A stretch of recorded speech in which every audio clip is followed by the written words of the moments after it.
हिरव्या मसाल्यातलं हे वांगं एकदा करून बघा. खूप छान असं लागतं आणि रंगही त्याचा खूप सुरेख येतो. खूप मस्त आणि सोपी अशी रेसिपी आहे.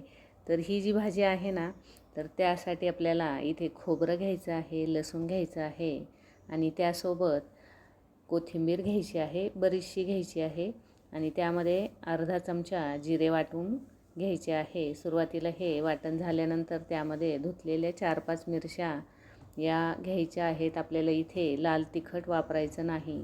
तर हे पाणी न घालताच आपण वाटून घ्यायचं आहे. त्यामध्ये शेवट घालायचे शेंगदाणे भाजलेले, अगदी मूठभर घ्यायचे आहे. आता तुम्हाला जेवढी कमी जास्त भाजी बनवायची आहे तेवढे इथे शेंगदाणे तुम्ही घ्यायचे आहेत. तर इथे थोडंसं हे जाडसर वाटण झालेलं आहे. आता हे परत एकदा पाणी न घालता आपल्याला थोडंसं रवाळ असं वाटून घ्यायचं आहे.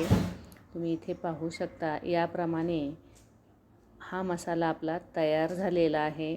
खूप छान असे हे खारं वांगं आपलं तयार होतं. तुम्ही नक्की या पद्धतीने जर बनवलं तर बाजरीच्या भाकरीसोबत किंवा चपातीसोबत एवढी छान भाजी लागते. भातासोबतसुद्धा खूप छान वांगं लागतं. हे करून नक्की बघा. हा व्हिडिओ स्किप न करता पूर्ण पहा आणि आवडल्यास मात्र लाईक आणि सबस्क्राईब करायला विसरू नका. तर इथे व्यवस्थित असं हे वाटण आपलं तयार झालेलं आहे. आता त्यामध्ये घालायची आहे अर्धा चमचा हळद, त्यानंतर घालायचे 2 चमचे मीठ थोडंसं जास्त घालायचं आहे. इथे 1/2 किलो हे वांगे घेतलेले आहेत. आता जर वांग्याला काटे असतील तर काटे हे काढून घ्यायचे आहे चाकूच्या साहाय्याने आणि स्वच्छ असे 2 पाण्यामध्ये आपल्याला हे धुवून घ्यायचे आहे. वांग्याचं जे देठ आहे ते निम्मं असं कट करून घ्यायचं आहे आणि याच्या आता व्यवस्थित आपल्याला या मसाल्यामध्ये थोडंसं पाणी घालायचं आहे. पाणी वाटताना न घालता आपल्याला मसाला एकदम घट्ट तयार झाला की त्यामध्ये आपल्याला व्यवस्थित थोडंसं असं मिश्रण तयार होईल, थोडंसं पातळ असं होईल एवढं पाणी आपल्याला यामध्ये घालायचं आहे. हे पहा याप्रमाणे एवढं पाणी मी इथे घातलेलं आहे 2 ते 3 चमचे आणि हा मसाला आता व्यवस्थित असा मऊसर तयार झालेला आहे. आणि हा मिक्स केल्यानंतर काय करायचं आहे, वांगे हे चिरून घ्यायचे आहे आणि वांगे चिरून तुम्ही हळद आणि मिठाच्या पाण्यात ठेवायचे आहे, म्हणजे अजिबात ते काळे पडत नाही. तर इथे व्यवस्थित असं हे वांगं आपल्याला 2 बाजूनी व्यवस्थित कट करून घ्यायचं आहे. कीड वगैरे काही असेल तर आपल्याला ते व्यवस्थित बघून घ्यायचं आहे. इथे पाहू शकता एकदम मस्त असं हे देठापर्यंत असं वांगं चिरायचं आहे. अर्धवट हे वांगं चिरायचं नाही, मग खालची बाजू ही तशीच कच्ची राहते. म्हणून शेवटपर्यंत असं हे वांगं आपल्याला चिरून घ्यायचं आहे, म्हणजे व्यवस्थित असं देठसुद्धा त्याचं शिजलं जातं आणि गच्च असं हे वांगं भरून घ्यायचं आहे मसाल्याने. तर या प्रकारे सर्व वांगे हे वांग्यामध्ये मसाला हा घालून घ्यायचा आहे. म्हणजे काय होतं, मसाला वांग्यामध्ये भरला की वांगं हे आपल्याला आळणी लागत नाही. कधीकधी खूप गुळगुळीत असं वांगं लागतं. त्यामुळे मसाला व्यवस्थित त्यामध्ये गच्च असा भरून घ्यायचा आहे अगदी देठापर्यंत. तुम्ही इथे पाहू शकता एकदम हिरवागार असा हा मसाला तयार झालेला आहे आणि याला अजिबात वेळ लागत नाही. एकदम पटकन असं होणारं हे वांगं आहे. तर आवडीनुसार इथे तुम्ही तेलाचा वापर करायचा आहे. मी फक्त 2 पळ्या तेल इथे घातलेलं आहे आणि आता हे तेल सर्व बाजूने आपल्याला असं हलवून घ्यायचं आहे, म्हणजे सर्व बाजूनी वांग्याला तेल व्यवस्थित असं लागतं. तर हे भरलेले जे वांगे आहे तेल गरम झालं की त्यामध्ये आपल्याला हे परतवून घ्यायचं आहे.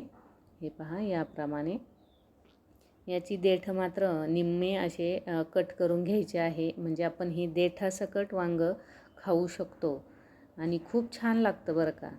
तर इथे व्यवस्थित असं हे परतवून झालं की उरलेला जो मसाला आहे तो आपल्याला त्या वांग्यामध्ये घालून घ्यायचा आहे आणि तो मसालासुद्धा यामध्ये अगदी तेल सुटेपर्यंत परतून घ्यायचा आहे. इथे आता तेल व्यवस्थित असं सुटलेलं आहे आणि त्यामध्ये घालायचा आहे उरलेला मसाला. तर तोसुद्धा आपल्याला व्यवस्थित असा हलवून घ्यायचा आहे की जेणेकरून त्याची कच्ची जी टेस्ट असते ती निघून जाण्यास मदत होते. तर इथे व्यवस्थित असं हे हलवून झालं की मिक्सरचं भांडं हे मी स्वच्छ असं धुवून घेतलेलं आहे आणि थोडंसं अगदी 2च कप पाणी मी इथे टाकलेलं आहे. इथे तुम्ही गरम पाण्याचाही वापर करू शकता, पण मी नॉर्मलच पाणी आपलं इथे घातलेलं आहे. तर आता यावर एक झाकण ठेवायचं आहे आणि त्यामध्ये 1 ग्लास मी पाणी घालणार आहे. म्हणजे या वाफेवरच ते वांगं व्यवस्थित असं शिजलं जाणार आहे. आणि वाफ एकदम हे तुम्ही पाहू शकता इथे एकदम कडकडीत असं पाणी झालेलं आहे. ते बाजूला घ्यायचं आहे आणि एकदा अधूनमधून एकदा दोनदा हे वांगं आपल्याला हलवून घ्यायचं आहे, म्हणजे व्यवस्थित असं हे शिजलं जातं. आता हे हलवून झाल्यानंतर परत आपल्याला ही ताटली यावर ठेवायची आहे.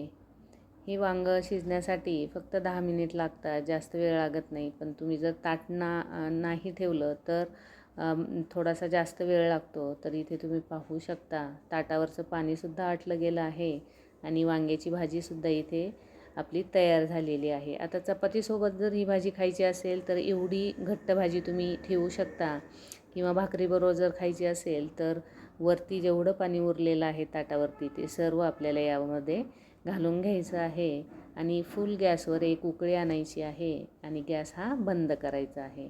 आता तुम्ही इथे पाहू शकता ही वांग्याची भाजी आपली तयार झालेली आहे.